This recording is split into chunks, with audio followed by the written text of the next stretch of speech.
Welcome back to Titan Table Talk. Joining me now, women's basketball coach Maya Smith. And Coach Smith, first of all, congratulations on that win on Saturday. Thanks, Derek. Now, before we get into that, and we're going to have a little fun with that too at Eric's expense in a few moments, but it was Alumni Day also. You had all those ladies back, and I saw some of the pictures. I wish I could have been here to talk with them also. But how much fun is that to have them back in the building? Highlight of the day, for sure. It was good to see old faces, players that were back in the day. I think we had somebody from the 1970s to our current team of last year, which was Brooke Lansford. Yeah, and I saw her. I saw Riley Brovelli. I saw Sam. Quite a few there. That was a lot of fun to see that also. So let's have a little fun at Eric's expense. Eric was supposed to call the game for me, and he texted me. I think he heard the interview. He got a little scared, texted me, and he asked if Joel could cover it for him because he wanted to make sure you got to it. Eric, if you're listening, just know we're having fun. We both love you when you do cover the game. Absolutely. But, did it feel a little easier not having Eric up there? I didn't even notice, so it's all good. It is all good. Well, let's talk about the game. Let's start first of all. There's no other place to start than Lauren Huber getting 20 rebounds with Riley Brovelli in the house, who shares the record with her now at 20. Yep.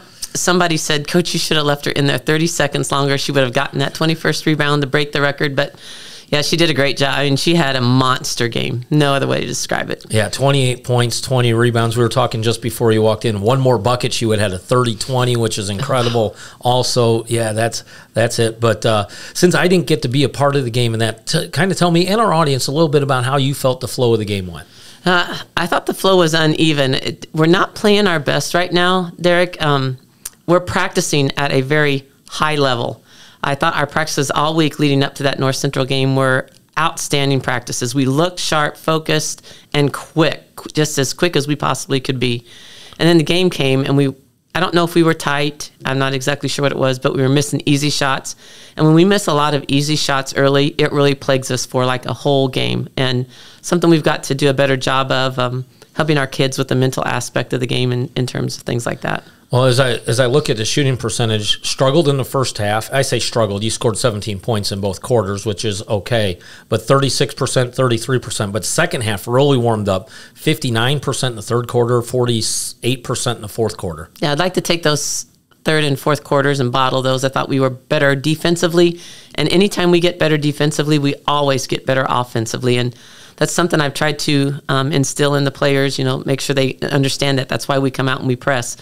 But sometimes it just doesn't, correlate with them, and we got to take other means. Well, you created 18 turnovers and had 19 points off that turnover, That's which is good. Exactly what you talk about, turning that defense into offense. Some of the other players who stepped up a little bit, Kate Palmer and Mallory Powers, there's your three sophomores that we've talked about in the past, leading the way in double figures for you.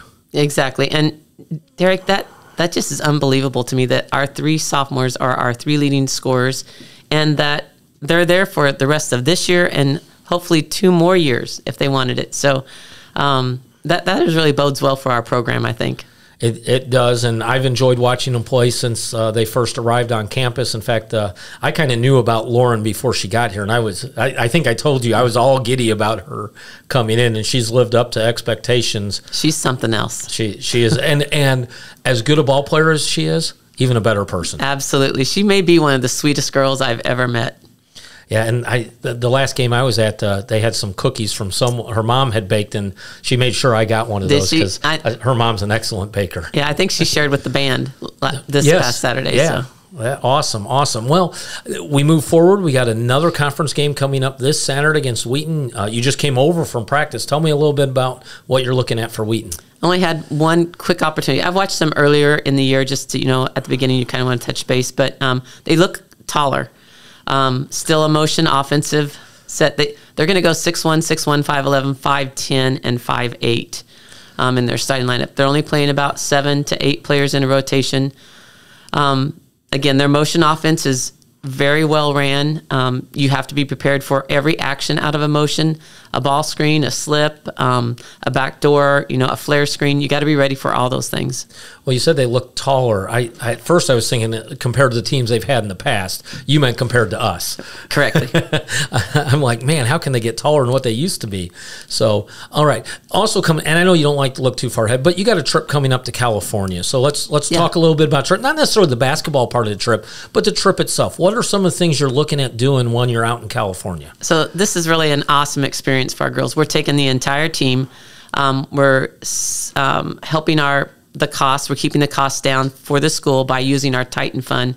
Over the last few years, we've worked really hard to build that Titan Fund up, and this is one of the areas we're going to put that into good use. So it's going to pay for a few flights, it's going to pay for a few meals, and it's going to pay half of our ticket to go to Universal Studios. So I know there's some, talk about, well, that's kind of money that the kids should be spending on their own. They should be paying for those things. But what it does is it enhances the Division III experience.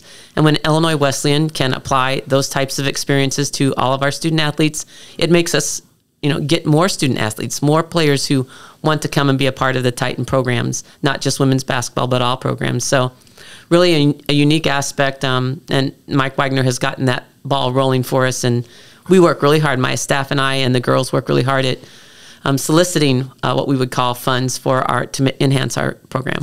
Well, and you had the opportunity this past summer to go over to Europe and visit over there in Italy and do some team bonding, but the freshmen were not able to make that trip. So this is kind of a bonding opportunity. The Universal Studios, I mean, what more fun can you have as a team than the bond and learn, and who's afraid of the roller coasters, who enjoys the roller coasters, who screams crazy and not. I'm definitely a roller coaster fan.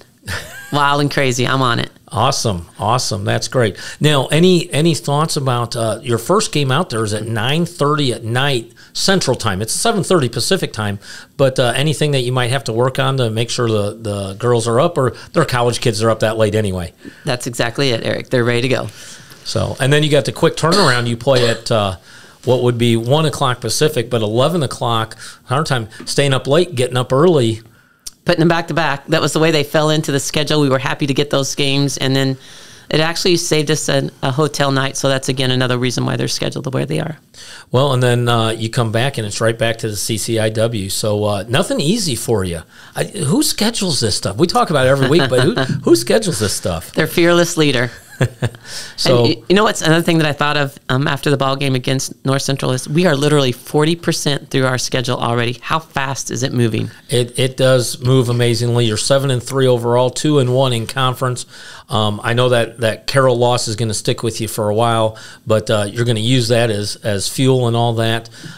Game on Saturday is 2 o'clock against Wheaton. Now, those who are listening and watching, get out to the Shirk Center. We need fans out there, and here's the thing. The students are off campus by then. Students have to leave campus on Fridays, so they're not there. So if you've never been to an Illinois Wesleyan game, now's the time to come. There will be some seats there for you. You won't have the college kid right in your ear yelling at you for the most part. There might be a few who live in the area who are there, and hopefully they will be. But no pep band probably, because they're out, and they're the ones I'm going to miss the most. Me too, and we adore our pep band, and they are definitely, they factor into wins for us. So it's going to be a different atmosphere, I think, without them there. But certainly anybody that can come out to help support us, we would greatly appreciate it since our students are gone. Well, and we're going to talk to Pep Band up here for a moment. The Saturday during your game, or after the game on Twitter, I saw somebody ask, what D3 schools have pep bands? And I so quickly out there, Illinois Wesleyan, the most dangerous one in the country, and an outstanding band. They're always a lot of fun, and a little shout out to the band. Thank you for coming out. Absolutely.